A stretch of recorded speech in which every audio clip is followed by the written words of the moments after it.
Hi guys, আজকে আমাদের দুপুরের মেনুতে কি কি আছে আপনাদেরকে দেখিয়ে দিচ্ছি। প্রথমে আছে মিক্স ফ্রাইড রাইস, চিংড়ি দিয়ে, চিকেন দিয়ে, ডিম দিয়ে মিক্স ফ্রাইড রাইস আছে। তার সাথে আছে চিকেন কষা। চিকেন কষাটা করেছি পোস্ত দিয়ে, কাজু বাদাম কিশমিশ দিয়ে, তারপরে চালমগজ দিয়ে চিকেনটা কষা করেছি। তার সাথে আছে স্যালাড আছে।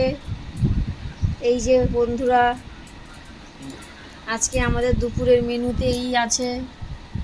আপনাদের ভালো করে দেখিয়ে দিচ্ছি, ফ্রাইড রাইসটা ভালো করে দেখে নিন। এই যে চিংড়ি আছে, চিকেন আছে, বিনস গাজর সব দিয়ে করেছি, ক্যাপসিকাম দিয়েছি, কাজু বাদাম কিশমিশ দিয়ে মিক্স ফ্রাইড রাইস আছে।